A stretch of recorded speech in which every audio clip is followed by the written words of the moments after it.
నమస్కారం PCN వార్తలకు స్వాగతం వార్తల్లోని ముఖ్యాంశాలు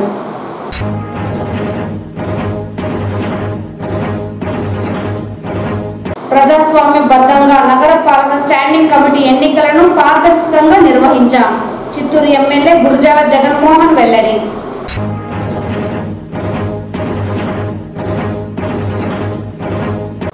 పిల్లల ఆరోగ్యానికి అధిక ప్రాధాన్యతనిస్తూ పోలీస్ శాఖ ఆధ్వర్యంలో ప్రత్యేక మెడికల్ క్యాంప్ ఏర్పాటు చేశాం Chittoor SP Manikanta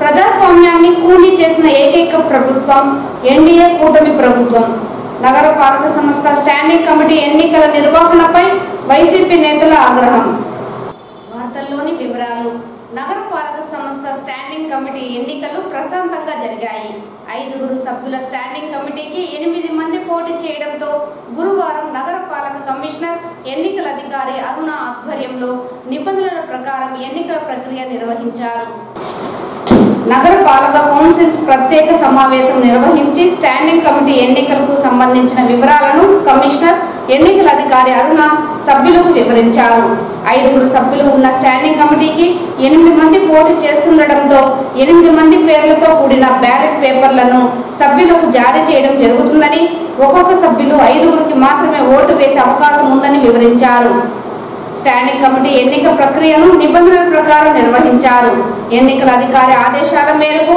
PO, APO, collectorate ఎన్నికల విభాగంకు చెందిన అధికారుల సమక్షంలో ఎన్నికల ప్రక్రియ నిర్వహించారు సభ్యులకు బ్యాలెట్ పత్రాన్ని అందించగా వారు ప్రత్యేకంగా ఏర్పాటు చేసిన ఓటింగ్ ఛాంబర్లో ఓటు హక్కు వినియోగించుకొని బ్యాలెట్ పత్రాన్ని బ్యాలెట్ బాక్స్ లో వేశారు ఎన్నికల ప్రక్రియను వీడియో చిత్రీకరణతో పారదర్శకంగా నిర్వహించారు ఓటింగ్ కు కేటాయించిన నిర్ణీత సమయం ముగిసిన అనంతరం ఎన్నికల అధికారి PO, APO సంబంధిత అభ్యర్థులు పార్టీల ఏజెంట్ల సమక్షంలో లెక్కింపు ప్రక్రియను చేపట్టారు పోలైన ఓట్లను ఎన్నికల పరిశీలకుల సమక్షంలో లెక్కించారు అనంతరం పోలైన ఓట్లలో ఎక్కువ ఓట్లు సాధించిన మొదటి 5 నిర్మల 29 ఓట్లు, రాజేష్ కుమార్ రెడ్డి 29, శశికుమార్ 29, సుష్మా 29, అశోకన్ 28లను నగరపాలక సంస్థ స్టాండింగ్ కమిటీ సభ్యులుగా ఎన్నుకున్నట్లు ఎన్నికల అధికారి కమిషనర్ అరుణ ప్రకటించారు స్టాండింగ్ కమిటీ సభ్యుల ఎన్నికల్లో విజయం సాధించిన అభ్యర్థులను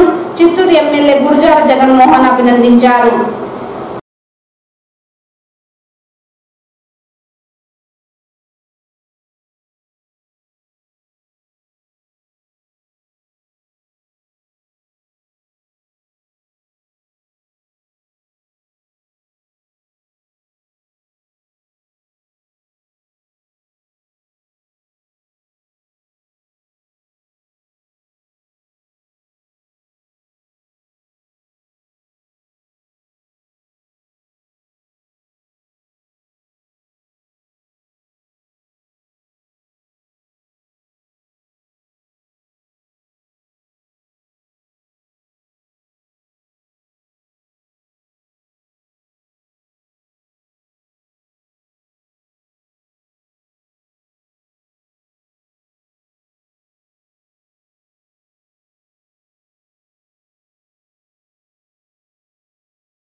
పిల్లల ఆరోగ్యానికి మొదటి ప్రాధాన్యతనిస్తామని SP మణికంఠ చందోల్ పేర్కొన్నారు ఇవాళ చిత్తూరు సాయుధ దళం కార్యాలయంలో పోలీస్ పిల్లలకు మాత్రమే కాకుండా ప్రభుత్వ పాఠశాల విద్యార్థులకు సురక్ష హాస్పిటల్, అపోలో హాస్పిటల్ వైద్యుల సహకారంతో 6వ తరగతి నుండి 9వ తరగతి చదువుతున్న విద్యార్థులకు ఉచిత వైద్య శిబిరం నిర్వహించారు జిల్లా SP మాట్లాడుతూ ఈ వైద్య శిబిరం ద్వారా ప్రతి ఒక్కరికి ఆరోగ్య సేవలను అందించేందుకు కృషి చేస్తున్నామన్నారు ముఖ్యంగా పిల్లల ఆరోగ్యం అత్యంత ప్రాధాన్యమని గుర్తించి ఈ విధంగా ఉచిత వైద్య శిబిరాన్ని ఏర్పాటు చేయడం జరిగిందన్నారు ఉచిత వైద్య శిబిరానికి సుమారు 200 విద్యార్థులు పాల్గొనడం ఎంతో సంతోషంగా ఉందని పేర్కొన్నారు వైద్య శిబిరంలో pediatric, general medicine, gynaec, ENT కంటి పరీక్షలు నిర్వహిస్తున్నామని తెలిపారు Suraksha hospital doctor Muralikrishna, Apollo hospital medical administrator Ram Gopal Reddy కార్యక్రమంలో ముఖ్య పాత్ర పోషించారు వారు తమ అనుభవాన్ని ఉపయోగించి పిల్లలకు మెరుగైన వైద్య సేవలు అందించారు. ఈ శిబిరం ద్వారా పిల్లల ఆరోగ్యం పట్ల సత్వర పరిష్కారాలను అందించడం సాధ్యమైందని ఎస్పీ తెలిపారు. ఈ ఉచిత వైద్య శిబిరాన్ని ఘన విజయం చేసిన పోలీస్ అధికారులకు, సిబ్బంది మరియు డాక్టర్లకు ఎస్పీ కృతజ్ఞతలు తెలుపుతూ జ్ఞాపికలను అందించారు. వైద్య శిబిరం అనంతరం police welfare hospital doctor Jilani పిల్లల మందుల కోసం 5,000 రూపాయలను విరాళంగా ఇచ్చారు. ఈ కార్యక్రమంలో additional SP admin Arifulla, AR additional SP Nageswararao, additional SP SEB AV Subbaraju, RI MDO Bhaskar, police association president Uday Kumar, Apollo hospital డాక్టర్లు మరియు సిబ్బంది పాల్గొన్నారు.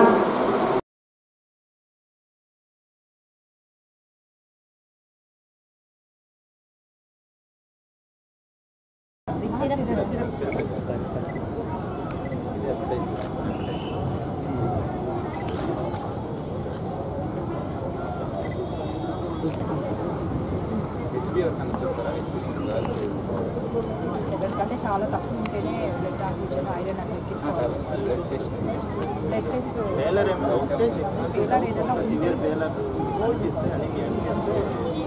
వాళ్ళు ఉన్న మైల్డ్ సిమ్టమ్స్ అయితే డైట్తోనే సరిపోతుంది. అది చెప్పేసి చూస్తే అర్థమైంది. వాళ్ళు సివియర్ పేలర్ ఉంటేనే ఏదైనా అవగాహన జరుగుతుంది చెప్తాను. సప్లస్ లిస్ట్ అయితే వాళ్ళకి ఇచ్చేసాం.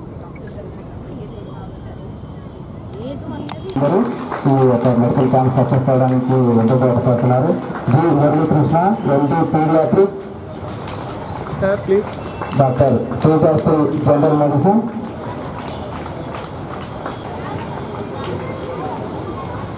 Doctor Spoorthi gyn, doctor Aravind గారు డెంటల్, డాక్టర్ అరవింద్ గారు dental, doctor Bindu community medicine, doctor Bindu, doctor Padmini community medicine, doctor Shankar community medicine, doctor Uday ophthalmologist,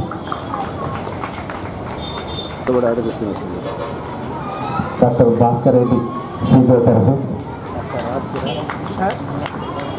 doctor J Lavanya civil assistant surgeon. అందరూ క్లాస్ కొట్టాలి. డాక్టర్ జిలానీ బాషా. సార్ ఈ మెడికల్ క్యాంప్కి మన రిక్వెస్ట్ చేస్తున్నాం. డాక్టర్ జిలానీ బాషా గారు ఎస్పీ గారికి చిత్తూరు జిల్లా ఎస్పీ మణికంఠన్ మాట్లాడుతున్నాను. ఈరోజు ఆగస్టు 1వ తారీఖున మన డిస్టిక్ ఆర్మడ్ రిజర్వ్లో పిల్లలందరి కోసం, especially 9th to 6th to 9th class చదివే వీళ్ళందరికీ కూడా free medical camp with the help of Apollo and మన యూనిట్ మెడికల్ ఆఫీసర్స్ వీళ్ళందరితో ఒక డిఫరెంట్ వింగ్స్ నుంచి ophthalmologist, next dental doctor, community health specialist, pediatrician వీళ్ళందరినీ కూడా పిలిపించి ఈరోజు మనము ఫ్రీ మెడికల్ క్యాంప్ కండక్ట్ చేస్తున్నాము. ఈరోజు సుమారుగా ఒక 150 మెంబర్స్ దాకా చిన్నపిల్లలు రావడం జరిగింది. దీని ముఖ్య ఉద్దేశం ఇప్పుడు ఎవరైతే పిల్లలు ఉన్నారో వాళ్ళు ఫాలో అవుతున్న లైఫ్ స్టైల్ కానీ, నెక్స్ట్ తినే ఆహార పదార్థాలు కానీ వీటి వలన ఫ్రీక్వెంట్గా అనారోగ్యం బారిన పడుతున్నారు. దాన్ని ప్రివెంట్ చేసి దానికి అవేర్నెస్ కల్పిస్తూ ఎట్ ద సేమ్ టైం ఏవైనా సరే ప్రాబ్లమ్స్ ఫేస్ చేస్తున్నారా, డెంటల్ ప్రాబ్లమ్స్ కానీ, ఈఎన్టీ ప్రాబ్లమ్స్ కానీ, లేకపోతే ఆడపిల్లలు ఎవరైనా వాళ్ళకి ఏమన్నా సరే ప్రాబ్లమ్స్ వస్తున్నాయా, వీటన్నిటిని కూడా చెక్ చేసేసి వాటి నివారణ చర్యలు ఏంటి అని ముందస్తుగానే అన్నీ కూడా డయాగ్నోసిస్ చేసేసేసి వాళ్ళకి సొల్యూషన్ క్రియేట్ చేద్దాము, ఆరోగ్యంగా పిల్లలంతా ఉండాలనే ఉద్దేశంతో ఈ మెడికల్ క్యాంప్ స్టార్ట్ చేయడం జరిగింది. దీనిలో ఇప్పటికే మీరు చూశారు చాలామంది డాక్టర్స్ అంతా కూడా మెడికల్ క్యాంప్ స్టార్ట్ చేయడం జరిగింది. సో పిల్లలంతా దీన్ని యూటిలైజ్ చేసుకొని ఆరోగ్యంగా ఉండాలని భావిస్తున్నాం. ప్రజాస్వామ్యాన్ని కూనీ చేసిన ఏకైక ప్రభుత్వం ఎన్డీఏ కూటమి ప్రభుత్వం అని వైసీపీ నేతలు ఆగ్రహం వ్యక్తం చేశారు. గురువారం చిత్తూరు నగరంలోని నగరపాలక సంస్థ కార్యాలయంలో స్టాండింగ్ కమిటీ ఎన్నికలను నగరపాలక కమిషనర్ అరుణ అధ్యక్షతన నిర్వహించారు. ఈ సందర్భంగా 5 మంది సభ్యులను ఎన్నుకోవాల్సిన సమయంలో 8 మంది సభ్యులు పోటీలో పాల్గొన్నారు.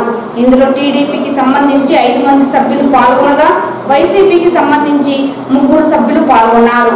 గురువారం కమిషనర్ అరుణ ఎన్నికలకు సంబంధించి నియమ నిబంధనలు వెల్లడిస్తున్న సమయంలోనే టీడీపీకి సంబంధించిన కార్పొరేటర్లు అనధికారికంగా బ్యాలెట్ బాక్సుల్లో తమ ఓట్లను నమోదు చేశారు. దీంతో ఆగ్రహించిన వైసీపీ నేతలు ఓటింగ్ ప్రక్రియను అడ్డుకోవడంతో పాటు ప్రజాస్వామ్యబద్ధంగా స్టాండింగ్ కమిటీ ఎన్నికలు జరిపించడం లేదంటూ కమిషనర్పై ఆగ్రహం వ్యక్తం చేశారు. ఉదయం 11:30 నిర్వహించవలసిన ఎన్నికలను 10:30 నిర్వహించడంపై వైసీపీ నేతలు అభ్యంతరం వ్యక్తం చేసిన నగరపాలక కమిషనర్ అరుణ ఎలాంటి చర్యలు చేపట్టకపోవడంతో వైసీపీ నేతలు ఎన్నికలను బహిష్కరించి నగరపాలక కార్యాలయం ఎదుట ఆందోళన చేపట్టారు. ఈ సందర్భంగా నగరపాలక సంస్థ డిప్యూటీ మేయర్ చంద్రశేఖర్ తో పాటు చిత్తూరు నియోజకవర్గ వైసీపీ ఇన్ఛార్జ్ విజయానందరెడ్డి మీడియాతో మాట్లాడుతూ ప్రస్తుతం నగరపాలక సంస్థలు నిర్వహించవలసిన స్టాండింగ్ కమిటీ సభ్యుల ఎన్నిక పారదర్శకంగా నిర్వహించలేదని, దీనిపై కమిషనర్ను ప్రశ్నించినా ఎలాంటి స్పందన లేకపోవడంతోనే ఎన్నికలను బహిష్కరించామని వెల్లడించారు. నగరపాలక స్టాండింగ్ కమిటీ ఎన్నికలకు సంబంధించి జరుగుతున్న అవకతవకలపై జిల్లా కలెక్టర్కు ఫిర్యాదు చేయడంతో పాటు తాము ఎన్నికలు జరిగిన తీరుపై హైకోర్టును ఆశ్రయిస్తున్నట్లు ఈ సందర్భంగా వైసీపీ నేతలు మీడియాకు వెల్లడించారు. ప్రజాస్వామ్యబద్ధంగా ఎన్నికలు నిర్వహించలేకపోయినా నగర కమిషనర్ను తక్షణమే బదిలీ చేయాలని వారు డిమాండ్ చేశారు. ఈ కార్యక్రమంలో అధిక సంఖ్యలో వైసీపీ నాయకులు, కార్యకర్తలు తదితరులు పాల్గొన్నారు.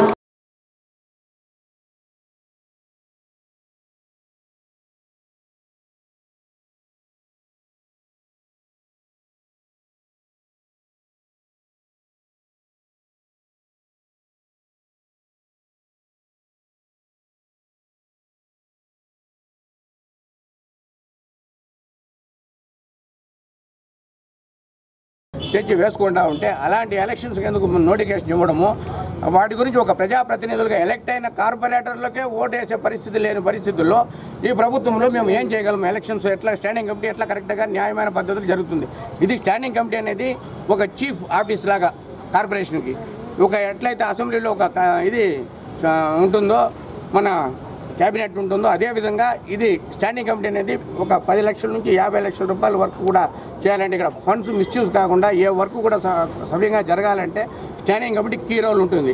అనామత్తుగా ఈ కమిషనర్ గారు ఇక్కడ వచ్చి డ్రామాలాడి ఆమె మాకు ఒకటి చెప్పడము, వాళ్ళకు ఒకటి చేయడము, ఇట్లా రూల్స్ని కూడా ఆల్రెడీ మేము ఆమెకు ఇవ్వడం జరిగింది. కాగితాలు కూడా రూల్స్ పాటించమని అన్నీ పాటిస్తామని చెప్పి ఆమె వచ్చి ఇల్లీగల్గా యాక్షను ఆమె ఎట్లుంటుందంటే లోపల వెళ్ళి వాళ్ళకు బ్యాలెట్ ఇచ్చి వాళ్ళు ఓటు వేసుకొని వాళ్ళు డైరెక్ట్గా తెచ్చి డబ్బాలు వేసేటప్పుడు వాళ్ళు ఇంటికి వేసుకుపోయి బ్యాలెట్ పేపర్ ఇచ్చి ఆ నుంచే కలెక్ట్ చేసుకొచ్చేవచ్చు కదా ఆమె. ఈ కమిషనర్ మాకు వద్దని మేము కూడా నెక్స్ట్ ఇమీడియట్గా కౌన్సిల్ కాల్పాటు చేస్తాము. ఎమర్జెంట్ కౌన్సిల్ కాల్పాటు చేసి సెక్షన్ 104 కింద కమిషనర్ మాకు వద్దని కమిషనర్ సరెండర్ చేసేదానికి మేము కూడా ప్రయత్నం చేస్తాం. కార్పొరేటర్స్తో 24 మంది వైఎస్ఆర్ పార్టీ కార్పొరేటర్లు ఉన్నారు. మాలో మొత్తం టోల్గా 47 మంది కార్పొరేటర్లు ఉన్నప్పుడు యునానిమస్గా జరిగింది ఇన్నాళ్ళ. ఇప్పుడు వచ్చేసి మా పక్క నుంచి కార్పొరేటర్స్ కొంతమంది టీడీపీ జాయిన్ అవడం వల్ల మేయర్, ఉప మేయర్ అందరూ కూడా జాయిన్ కావడం వల్ల ఇవాళ ఎలక్షన్ జరగాల్సిన పరిస్థితి వచ్చింది. వైసీపీ తరఫున 3 నామినేషన్ వేయడం జరిగింది. నేను, తర్వాత శోభా గారు, తర్వాత మధుబాబు 3 వేయడం జరిగింది. వాళ్ళు 5 మంది వేయడం జరిగింది. 8 మంది వచ్చిన తర్వాత ఈ కార్పొరేషన్లో వచ్చేసి 5 మంది స్టాండింగ్ కమిటీ సభ్యులు ఉండాలి. 5 మంది కన్నా ఎక్కువ వచ్చినప్పుడు ఎలక్షన్ జరగాల. ఎలక్షన్ జరగాలన్నప్పుడు ఎలక్షన్స్ నోటిఫికేషన్ ఇచ్చి ఎలక్షన్ పద్ధతిగా ఎలక్షన్ జరుపుకున్నప్పుడు ఈ కమిషనర్ ఎందుకు, ఈ కమిషనర్ పైన కలెక్టర్కి ఇస్తాం, మళ్ళీ కోర్టుకు హైకోర్టుకు వెళ్తామేమో. ఈ ఎలక్షన్ ఆమె ఏదైనా జరిగించి డిక్లేర్ చేస్తే కూడా చెల్లందిగా అవుతుంది. ఆమె ఇవాళ ఇంతమంది కార్పొరేటర్లు వైఎస్ఆర్ పార్టీ కార్పొరేటర్ ఇక్కడ ఉన్నాము, మాకు తెలియకుండా లోపల సీక్రెట్గా ఎలక్షన్ జరిపిస్తుంది. ఆమె బ్యాలెట్ పేపర్ అంతా వాళ్ళకి ఆల్రెడీ ఇచ్చేసింది. 11:30కి ఎలక్షన్ అని చెప్పి మాకు కాల్ యువర్ ఎమ్మెల్యే అనే ప్రోగ్రామ్ 10 to 11 అటెండ్ అయ్యి బీసీ రూమ్లో అటెండ్ అయ్యి ఆల్రెడీ 10:30కే వాళ్ళకి బ్యాలెట్లు ఇచ్చి వాళ్ళు నేరుగా అక్కడే బ్యాలెట్ ఇచ్చేసుకుని ఇచ్చి నేరుగా డబ్బాలు వేస్తున్నారు. ప్రొసీజర్ ప్రకారం ఏమి నువ్వు కార్పొరేషన్లో కౌన్సిల్ హాల్ పోలింగ్ స్టేషన్ పెట్టినప్పుడు అక్కడ ఒక నువ్వు డబ్బా పెట్టినప్పుడు అక్కడే టిక్ కొట్టేదానికి మరుగ్గా ఒక స్క్రీన్ పెట్టినప్పుడు ఆ లోపల వచ్చి టిక్ కొట్టుకొని వచ్చి బ్యాలెట్ బాక్స్ చేయాలా. మీరు ఎక్కడో టిక్ కొట్టుకొని వచ్చేసేదాన్ని వాళ్ళు ఇంట్లోనే టిక్ చేసుకొని కమిషన్ తీసుకొచ్చి వేసేవచ్చు కదా. ఇలాంటి కమిషనర్, పనికిరాని కమిషనర్ని మేము పెట్టుకొని ఈ వైఎస్ఆర్ పార్టీ కార్పొరేటర్ కానీ ఎవరు కూడా న్యాయం జరగదు ఫ్యూచర్లో. కాబట్టి ఇటువంటి కమిషన్ మాకొద్దు. దీనిపైన మేము కూడా ఎక్కడికైనా లీగల్గా తీసుకుని వెళ్ళాలని డిసైడ్ చేసుకున్నాము. తద్వారా విజయానంద రెడ్డి గారిని కూడా దీనిపైన హైకమాండ్కి చెప్పి యాక్షన్ తీసుకోవాల్సిందిగా మేమంతా మనసారా కోరుకుంటున్నాము. గతంలో ఎన్నడూ జరిగిన విధంగా చిత్తూరు మున్సిపాలిటీలో చీకటి దినంగా మేము భావిస్తూ ఉన్నాం. ఎందుకంటే ప్రజాక్షేత్రంలో ప్రజలు ఎన్నుకున్న కార్పొరేటర్లకు వాళ్ళ ఓటు హక్కు వినియోగించుకునే హక్కు కూడా హరించే విధంగా చేస్తున్నారంటే ఇది ప్రజలందరూ కూడా గమనిస్తున్నారు. దీన్ని ఎవరు కూడా ప్రజలు ఉపేక్షించరు. ప్రజాస్వామ్యంలో గెలిచిన అభ్యర్థులకు వాళ్ళ హక్కులు వినియోగించే హక్కు ప్రజాస్వామ్యంలో కల్పించారు కాబట్టి దీన్ని హరించే విధంగా చేశారంటే ఇది ప్రజాస్వామ్యంలో ఈరోజు చీకటి దినంగా భావిస్తూ దీన్ని మా డిప్యూటీ మేయర్ గారు చెప్పినట్టు ఈ ఎలక్షన్స్ మేము బైకాట్ చేస్తూ దీనికి తదుపరి జ్యుడిషియల్గా మేము ఏ విధంగా దీని మీద పోరాడాలో ఆ విధంగా పోరాడడానికి ప్రిపేర్ అవుతామని తెలియజేస్తున్నాం. తెలుగుదేశం పార్టీ ఆధ్వర్యంలో నిర్వహించిన షిరిడి సాయి మందిర దర్శనాన్ని కన్నుల పండుగగా చేసుకోవడం జరిగిందని షిరిడి సాయి భక్తజన బృందం పేర్కొన్నారు. గత 3 రోజుల క్రితం టీడీపీ నాయకులు అభయ సాయి ట్రస్ట్ వ్యవస్థాపకులు రామ్మూర్తి ఆధ్వర్యంలో చిత్తూరు ఎమ్మెల్యే గురజాల జగన్మోహన్ 350 మంది భక్తులు షిరిడి దర్శనార్థం బస్సులో షిరిడీకి ప్రయాణించారు. ఇందులో భాగంగా చిత్తూరు ఎమ్మెల్యే గురజాల జగన్మోహన్ జెండా ఊపి కార్యక్రమాన్ని ప్రారంభించారు. అభయ సాయి ట్రస్ట్ ఆధ్వర్యంలో చేపట్టిన ఈ కార్యక్రమానికి దాదాపుగా 10 లక్షలు ఖర్చు కావడంతో పాటు సాయిబాబా దర్శనార్థం వెళ్లిన భక్తులు పూర్తి స్థాయిలో బాబా అనుగ్రహాన్ని పొంది తిరిగి చిత్తూరుకు పయనమయ్యారు. ఈ సందర్భంగా అభయ సాయి ట్రస్ట్ వ్యవస్థాపకులు రామ్మూర్తి మీడియాతో మాట్లాడుతూ తమ ట్రస్ట్ ఆధ్వర్యంలో ప్రతి ఏడాది జూలై మాసంలో షిరిడి సాయిబాబా మందిరానికి భక్తులను పంపడం జరుగుతుందని, ఇందులో భాగంగానే ఈ ఏడాది కూడా 350 మంది భక్తులను 5 బస్సులు ఏర్పాటు చేసి చిత్తూరు ఎమ్మెల్యే గురజాల జగన్మోహన్ ఆధ్వర్యంలో 3 రోజుల క్రితం పంపడం జరిగిందని పేర్కొన్నారు. భక్తులు షిరిడి నాథుని మనసారా దర్శించుకుని తిరిగి చిత్తూరుకు చేరుకోవడం ఆనందంగా ఉందని, భవిష్యత్తులో కూడా ఇలాంటి కార్యక్రమాలను మరింత చేపట్టడం జరుగుతుందని ఈ సందర్భంగా ఆయన వెల్లడించారు. ఈ కార్యక్రమంలో అభయ సాయి ట్రస్ట్ నిర్వాహకులు, టీడీపీ నాయకులు, ఎల్బీఐ లోకేష్ రెడ్డితో పాటు భక్తులు పాల్గొన్నారు.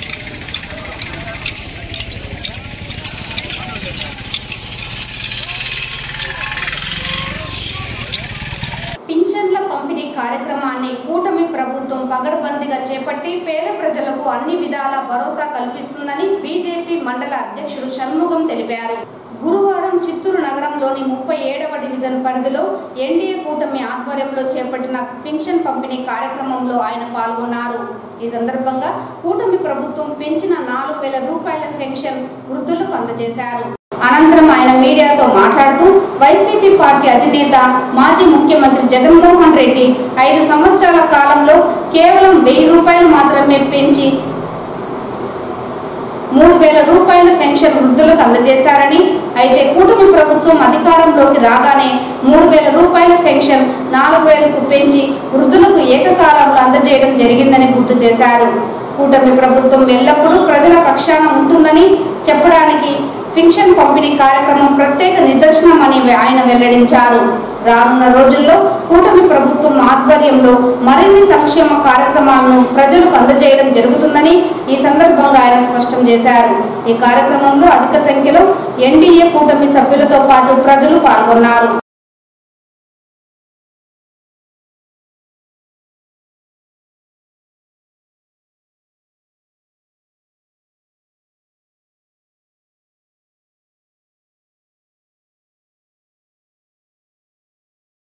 ఎస్సీ వర్గీకరణకు సుప్రీంకోర్టు పచ్చ జెండా ఊపడం హర్షించదగ్గ విషయమని ఎంఆర్పీఎస్ పేర్కొంది. సుప్రీంకోర్టు తీర్పు నేపథ్యంలో గురువారం సాయంత్రం చిత్తూరులోని డాక్టర్ బిఆర్ అంబేద్కర్ విగ్రహానికి ఎంఆర్పీఎస్ నాయకులు పాలాభిషేకం చేశారు. ఎంఆర్పీఎస్ రాష్ట్ర సీనియర్ నాయకులు పులివారి బాబు ఆధ్వర్యంలో మందకృష్ణ మాదిగ చిత్రపటానికి పాలాభిషేకం చేశారు. ఈ సందర్భంగా పులివారి బాబు మాట్లాడుతూ 30 ఏళ్ల తమ న్యాయమైన పోరాటానికి కేంద్ర రాష్ట్ర ప్రభుత్వాలు సానుకూలంగా స్పందించడం హర్షించదగ్గ విషయమన్నారు. ఈ కార్యక్రమంలో ఎంఆర్పీఎస్ నాయకులు రాము, కదిరివేలు, సురేష్, కత్తి శంకర్ తదితరులు పాల్గొన్నారు. తెలుగు రాష్ట్రాలకు ముద్దు బిడ్డే కాదు, ఆయన ఒక దేవుడిగా ఈరోజు మాదిగ జాతి భావిస్తున్నాం. ఎందుకంటే గత 30 సంవత్సరాలుగా అనేక దాడులకు, అనేక అవమానాలకు గురైన ఎన్నికలకు వేయకుండా జాతి వెనకతోటి నడకపోయిన ఒక కృష్ణమాదిగ ఒంటరి పోరాటంలాగా ఒక పక్కన సోదర వర్గం వ్యతిరేక వర్గం ఉన్నా, ఒక పక్కన మాదిగ జాతి అనే ఒక బ్యానర్ తయారు చేసి అదే ఎంఆర్పిఎస్ మాదిగ రిజర్వేషన్ పోరాట సమితిని. ఆ మాదిగ జాతి కూడా సహకరించని సమయంలో ఒంటరిగా పోరాటం చేసి దాడులకు అవమానాలకు గురై కనీసం ఈరోజు భారతదేశమైన న్యాయస్థానం దేశానికి ఒక చట్టబద్ధత కలిగిన సుప్రీంకోర్టు, ఈ సుప్రీంకోర్టు తీర్పు నిజంగా చెప్పాలంటే మాదిగలకు ఇది కృష్ణమాదిగ గారి కష్టపడితోనే ఈ సభాముఖంగా తెలియజేస్తున్నాం. ఎందుకంటే మాదిగలకు ఒకే ఒక నాయకుడు మందకృష్ణ మాదిగ.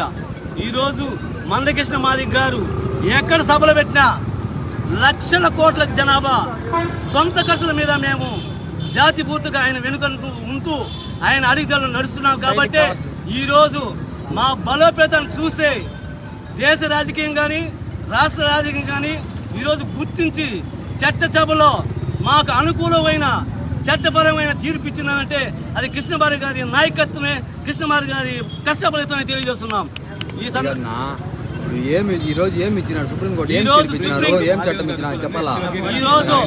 ఈరోజు సుప్రీంకోర్టు 7 మంది జడ్జిలతో నియమించిన సుప్రీంకోర్టు తీర్పుని ఈరోజు 6 మంది జడ్జిలు వర్గీకరణకు అనుకూలంగా తీర్పు ఇచ్చింది.